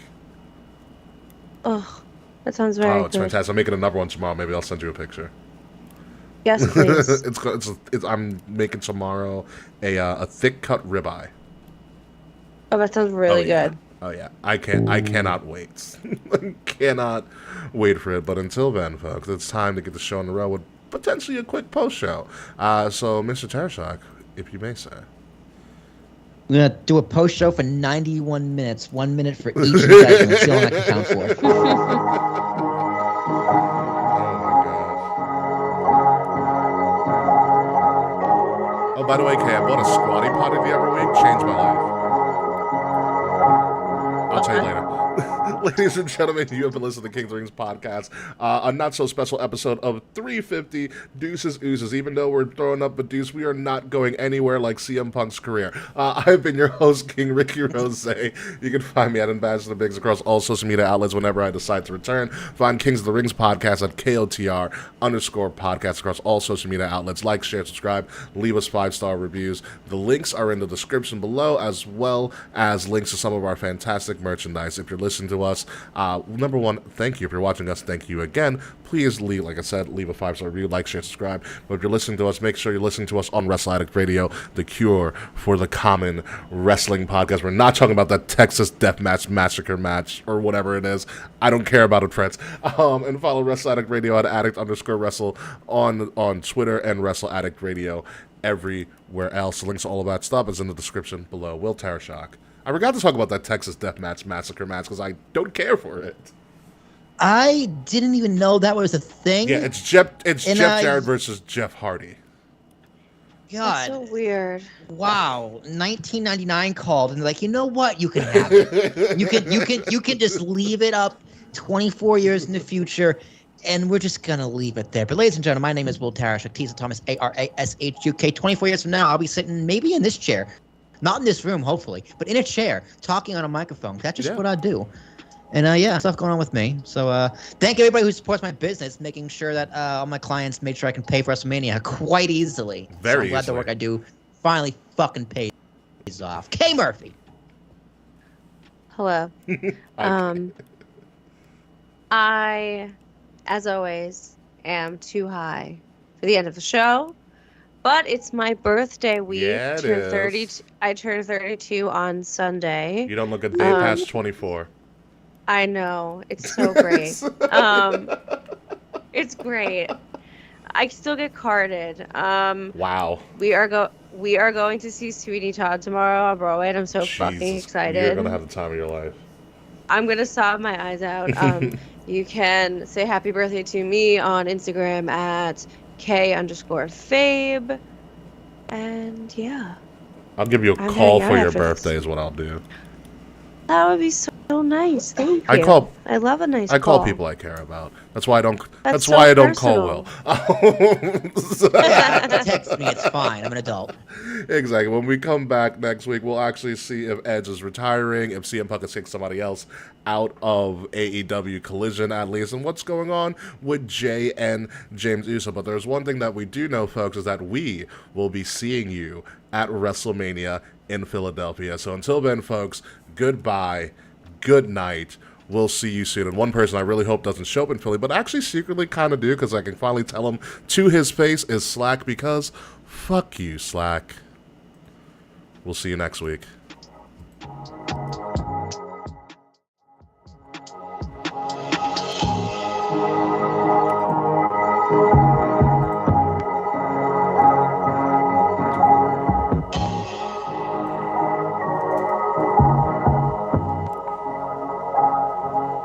Also, by the way, good name frets, Deuce Drop for the Chelsea and D-Drop tag team. Deuce Drop is a pretty good one. Also, Kay, what I was going to tell you before is, two things before you leave. Number one, I bought a Squatty Potty the other week. Freaking fantastic. How is it? Life-changing, to be completely honest with you. Okay. I've been considering it for a Definitely while. do it. Mine comes with a night lights, with a motion sensor night lights, so I know where the potty is. So Ooh, that's fancy. Yes. I will look into that. And number two, I've been trying to invest in buying some CBD, but I'll tell you how that goes. Let me know how that goes. I will. I'm looking into. I don't know that much about it. I'm looking into a product called Sunday Scaries. I've heard really good things about Sunday Scaries, actually. Have I. Just buy weed like an adult. Even though you probably can't because you're Yeah, because I have a job. I have a job working with the mentally ill. I can't be as high as them. So. All right, y'all. Well, I'm going to go get high. Love y'all. Love you too, Kay. Good night. Bye. You can't even get a medicinal card, Ricky, because of your job. No. I have to. Yeah, no. I wouldn't fit the criteria for being medicinal. Nor do I want to actually do medicinal marijuana. So. I didn't. It was fine. Jersey weed's kind of okay. Yeah. So, so you want to hear about Michael Lawrence? Remember the guy from The Blind Side? Vaguely. The movie that Sandra Bullock got a Best Actress nod for. Yeah. Essentially, how's it plays into the white savior complex trope of Hollywood, where essentially this family finds this kid who's struggling in poverty, but he's really athletically gifted, so they take him in and they house him, and then it becomes a really through their goodwill essentially and everything, he becomes this big star, which he is literally in the NFL. For almost a decade, he was in there. Michael Orr was his name. So Michael Orr has come out and said that he realized that he was never really adopted. So he is suing because what happened was, wait, he's suing the family that helped him? Mm-hmm. Because they never really adopted him. So what he's claiming is that the papers that he signed were actually for a conservatorship. Oh. Yeah. That's very different. Yeah, but he said since he was a youth at the time, we're sign this. It's like an adoption, which is not. Oh. Yeah. That's fucked. That's a legal nightmare. Yeah, and so essentially what he's saying is that all the money and the publicity, essentially all the financial gains that the family received from the movie, the family made off of him, and he didn't receive a dime of it because of the Yeah, conservatorship. that's a big problem. Yeah. So that's very tricky because he was a minor, obviously, right? He's a little kid, and he signed something. Yeah. How is that legally binding? Because who would have power of attorney over him? I don't know. I don't know the semantics of it, but that's like, how is that document in the first place legally binding? Unless like they just took him off the street. Essentially, like, I don't know the full story. I never saw The Blind Side. Never wanted to. I was never interested in the story myself. But he was essentially homeless at the least, and they took him in. He was home. Yeah, because if a kid was living on the street, because like if he was like in the system, if foster care, even like an orphanage or whatever, you have to sign legal paperwork. They'd have to sign him like, over, and that would be the state would sign him over. Correct. Yes. So if he was a little kid, this is a great "Am I the asshole?" If he was a little kid, right? If he was a little kid, and they put him off the street and made him sign something. That's not legally binding because he can't. He's a minor. He doesn't have. He doesn't have any rights the legal like rights that. to it. Yeah, I would be interested to see what the documentation is on that. Yeah. Yeah. So he's asking essentially like I should be getting paid for my he has no power over him. And he's still in the conservatorship. Yeah. And how old is he? He's like in his little older. He's in his mid-30s now. He's retired from the NFL and everything. Of course. Yeah. So he should be out of that conservatorship fucking immediately. Because a conservatorship is for when you can't take care of yourself. This guy's been taking care of this guy. Yeah. When you yeah, right. But it's pretty much like a conservatorship to me is it's like you're an adult, but you have the legal rights of a kid. Provide for yourself. Right. And a parent or legal guardian takes that responsibility and rights back. Essentially. Right. But yeah, no, this guy clearly is well enough to take care of himself. So yeah, that conservatorship should end fucking immediately. Like, what's the question here? Like, what's the issue?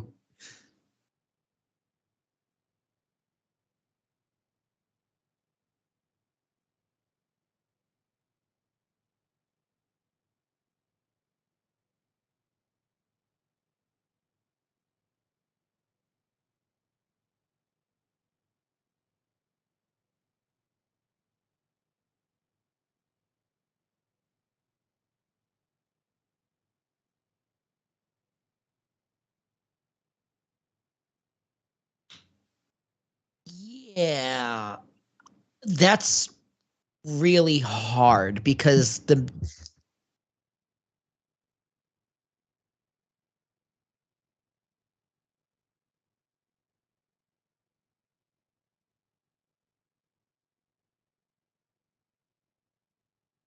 Hmm.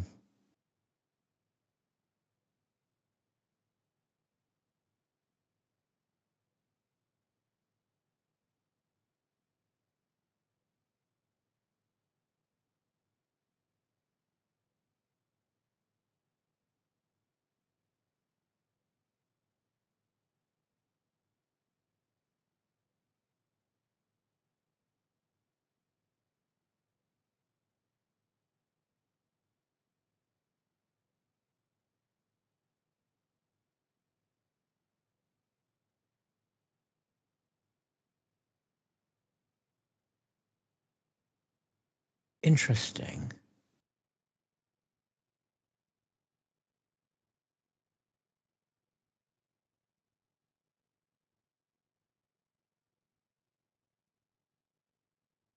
Right, but the question is, was that document when it was first signed valid? So he signed a conservatorship after he was 18?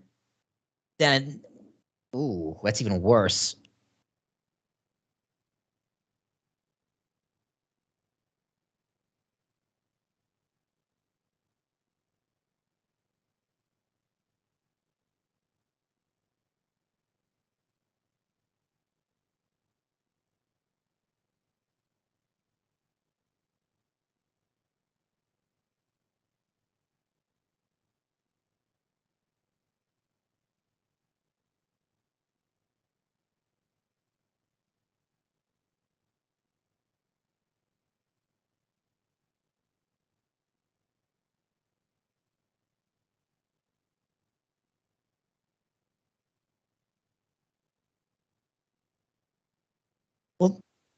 Well, if you're 18, dude, you didn't read it. That's kind of on you. Like, yeah, you were lied to, but if you just read the papers, you would have known you were lied to.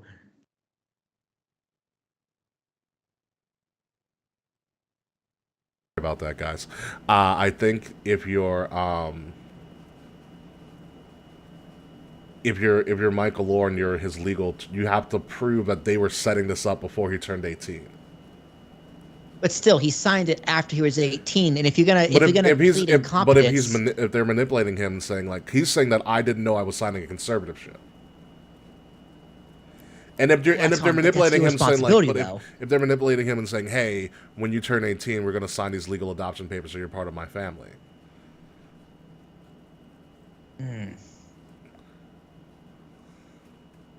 I don't know, man. That's really tricky. It's hard. I mean, apparently there is a conservatorship that was filed. Like, that is legit. It just screams like it was never out of goodwill. Yeah. That's the scary. Yeah, that's the part of it. It was never out of goodwill. You know. I mean, if you can make the case for like, so he was probably in that family for what? Let's say over a decade, right? Let's say since now, yeah. So you got to make the case that as of when he signed that paper, he was with that family for over a decade already, and over that decade they were manipulating him and using him and this, that, and the other. Mm-hmm.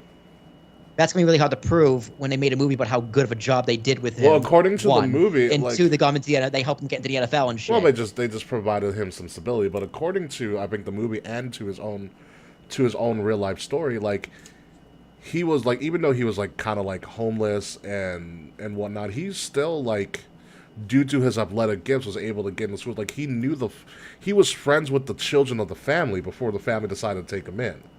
So there is like. They knew who he was. You know what I mean? Okay. Yeah. That makes it even crazier. Yeah, like they knew who he was for a considerable amount of time. Because like he was friends with their children. You know, it's shitty.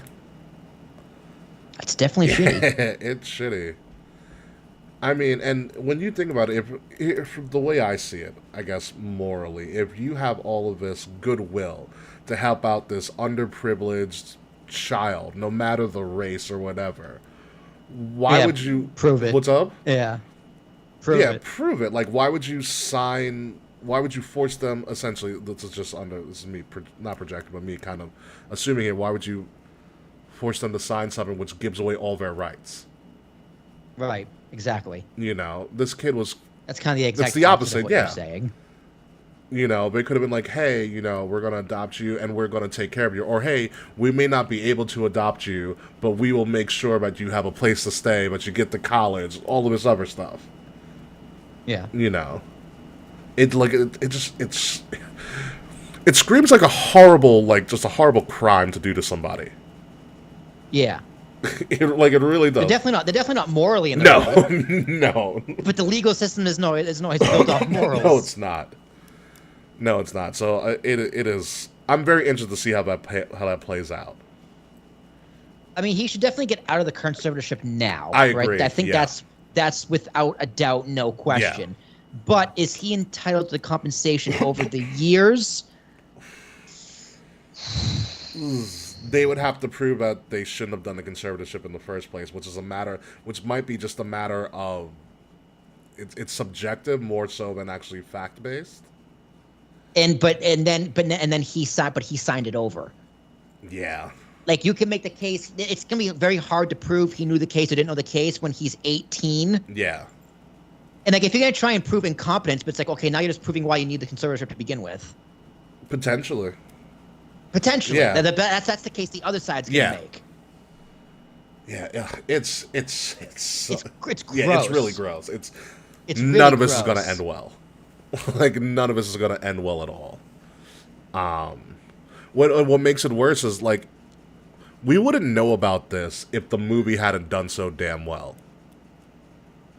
Yeah, not a chance. Not a chance. And that's the crazy part about it. But let's move on. All right, so back to the NBA in tournament season or in season tournament is what they're doing. So you want me to explain this to you? Because I explained it to my dad today. Yeah, this sounds interesting because it's part of the regular season, right? This isn't like No. This is legit in the season. It's legit in the season. So essentially, what it is that it is the beginning of the season. It's the first full month of the NBA is November.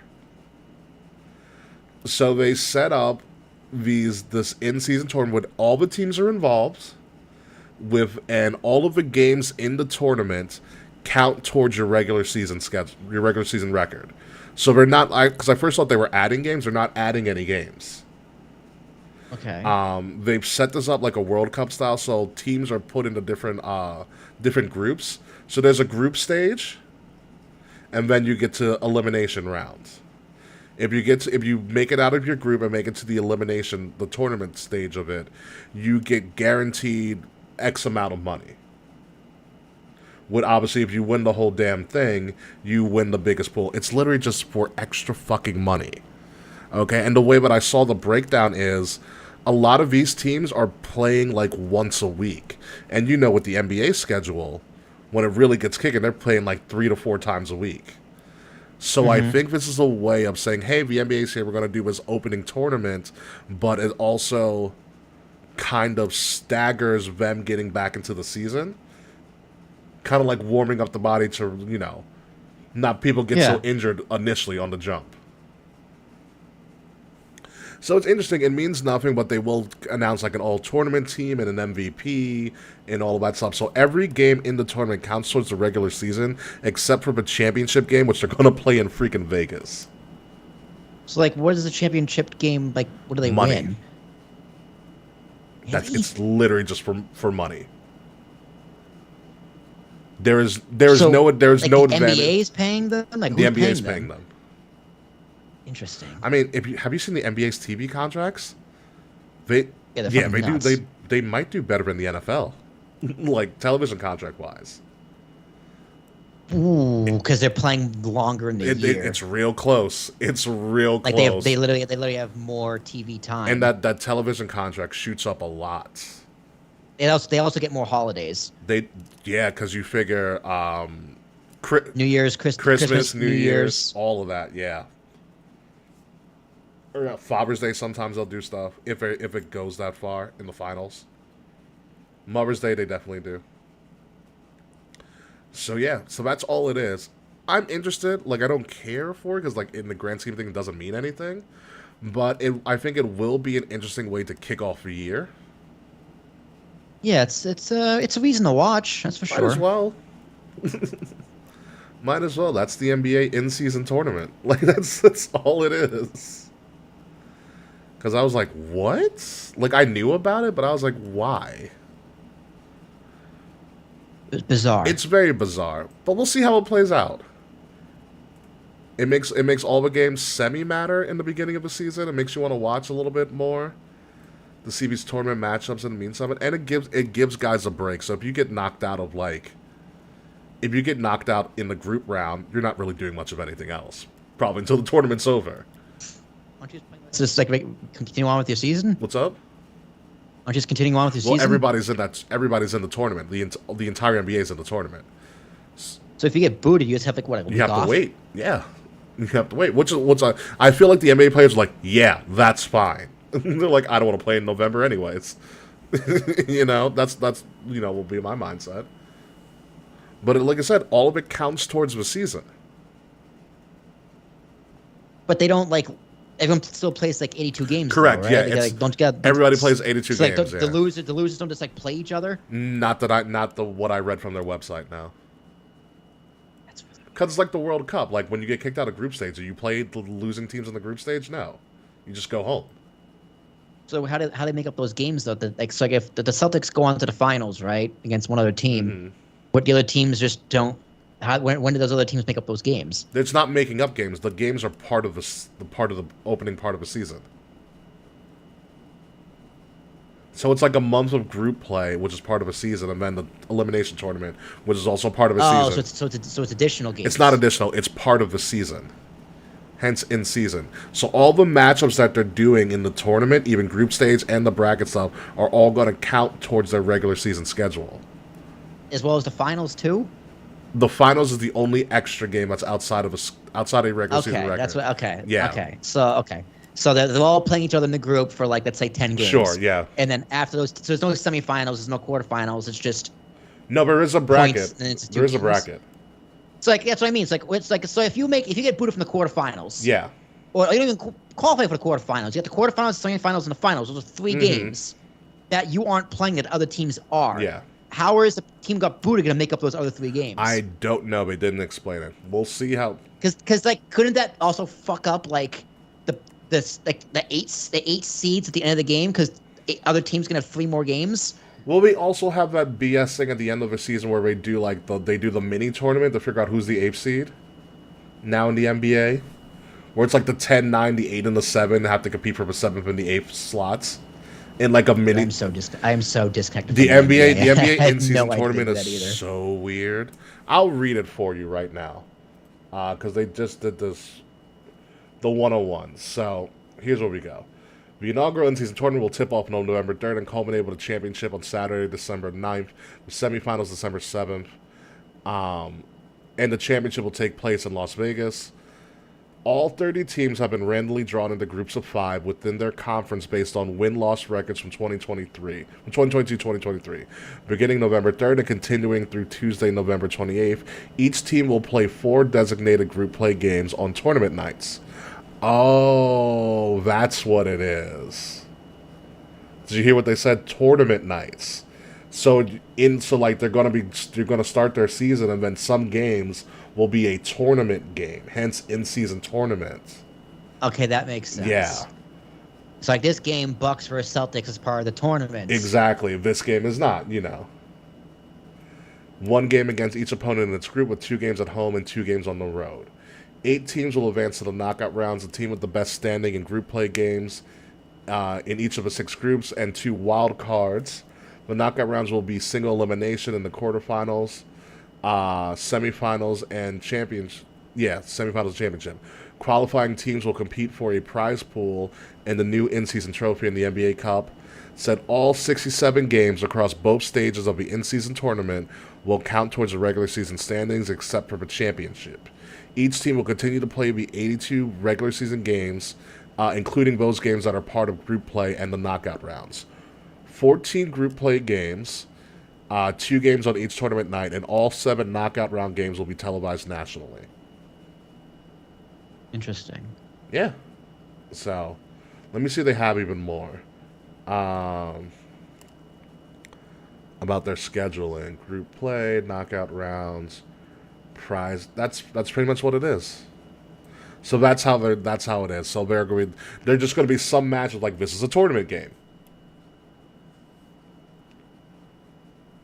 I'm interested to see how it goes.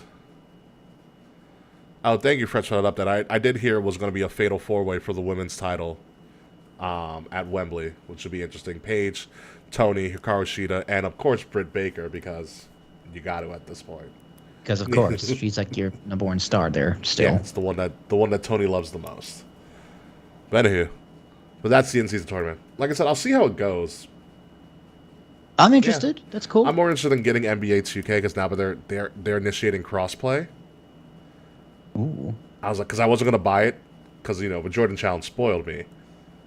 And then I was, of course. And next year's Kobe. And I'm like, I love Kobe, but like not like Jordan.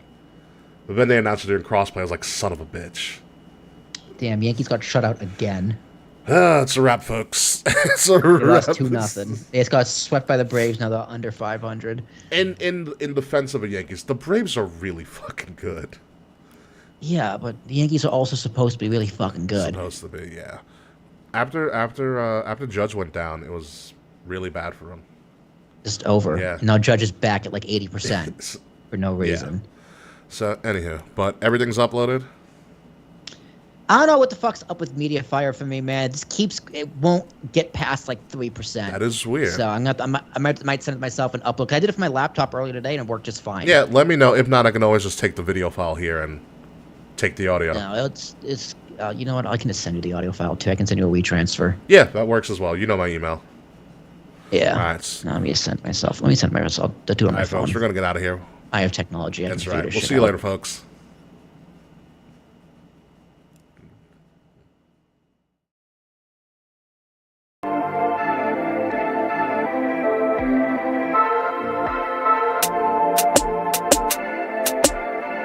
Midnight music.